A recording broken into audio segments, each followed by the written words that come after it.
வணக்கம். நான் கிராண்ட்மா பேசுகிறேன். எல்லோரும் மறக்காமல் சப்ஸ்கிரைப் பண்ணிடுங்க.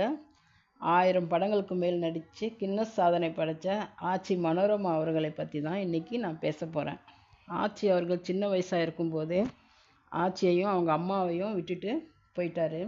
அவங்க அம்மா வடை போண்டா வியாபாரம் செஞ்சு தான் அதில் வரும் வருமானத்தில் தான் அவங்க வாழ்ந்துக்கிட்டு இருந்திருக்காங்க. ஆச்சி அவர்கள் சின்ன வயசில் ரொம்ப கஷ்டப்பட்டுருக்காங்க. ஆச்சி நல்லா பாடுவாங்க. அவங்களுக்கு நாடகத்தில் நடிக்கிறதுக்கு வாய்ப்பு கிடைச்சிருக்கு. அந்த வாய்ப்பை அவங்க நல்லா பயன்படுத்திக்கிட்டாங்க. நாடகத்தில் நடித்து கொண்டு இருக்கும்போதே ராமநாதன் என்கிற நாடக நடிகரை திருமணம் செய்துக்கிட்டாங்க. ஆச்சி அவங்களுக்கு ஒரு ஆண் குழந்தை பிறந்தது. பிறந்தவுடன் கொஞ்ச நாளில் அவரும் இவங்களை விட்டுட்டு போயிட்டார். அவர் விட்டுட்டு போனதற்கு காரணம் என்னென்னா, அவருக்கு திரைப்பட வாய்ப்பு வந்ததாகவும் திரைப்பட நடிகர் ஆகப் போகிறேன் என்ற திமிரில் இவங்க ஒரு நாடக நடிகை தானேன்னு விட்டுட்டு போயிட்டதாக சொல்கிறாங்க. ஆச்சியோட அப்பா விட்டுட்டு போன மாதிரியே இவங்களோட கணவரும் விட்டுட்டு போயிட்டாரேன்னு ரொம்ப வேதனைப்பட்டுட்டு இருந்தாங்க. மறுபடியும் நாடகத்தில் நடிக்க ஆரம்பித்தாங்க. தன்னுடைய ஒரே மகன் தான் தன்னுடைய உலகம்னு வாழ்ந்துட்டு வந்தாங்க ஆச்சி மனோரமாவுக்கு. 1958ஆம் ஆண்டு கவிஞர் கண்ணதாசன் அவர்கள் ஆச்சி மனோரமாவின் நடிப்பு திறமையை பார்த்து மாலையிட்ட மங்கை என்ற படத்தில் நகைச்சுவை நடிகையாக அறிமுகம் செய்து வைத்தார். அதன் பிறகு நிறைய படங்களில் நகைச்சுவை பாத்திரத்தில் நடித்து வந்தார். தொடர்ந்து நாடகங்களிலும் அவங்க நடிச்சுக்கிட்டு தான் இருந்தாங்க.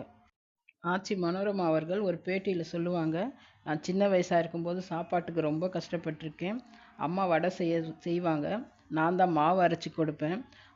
அந்த பாத்திரத்தில் ஒட்டி இருக்கிற மாவை தண்ணி வச்சு ஊற வச்சு கஞ்சி செய்து குடிப்பேன்.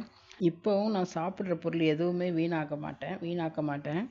சாதம் வடிக்கும்போது கூட ஒரு சாதம் கூட கீழே கொட்டாமல் பார்த்துக்குவேன்னு சொன்னாங்க. அவருடைய ஒரே மகன் பூபதியை திரைத்துறையில் பெரிய நடிகராக கொண்டு வரணும்னு தன் மகனை வைத்து சொந்த படம் எடுத்தாங்க. ஏனோ தெரியல, அவர் பெருசாக பேசப்படலை.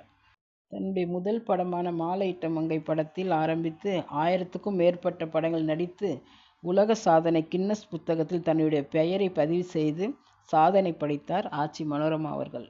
தன்னுடைய கணவர் தன்னையும் தன் மகனையும் நிராதரவாக விட்டு போனாலும் தன்னுடைய கணவர் இறந்த பிறகு தன்னுடைய மகனை அனுப்பி இறுதி சடங்கு செய்ய வைத்தார் ஆச்சி மனோரமா அவர்கள்.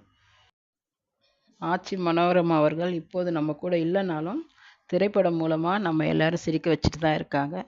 பிடிச்சிருந்தா லைக் பண்ணுங்கள், ஷேர் பண்ணுங்கள், உங்கள் கருத்தை பதிவு பண்ணுங்கள். மறக்காமல் சப்ஸ்கிரைப் பண்ணுங்கள். நன்றி, வணக்கம்.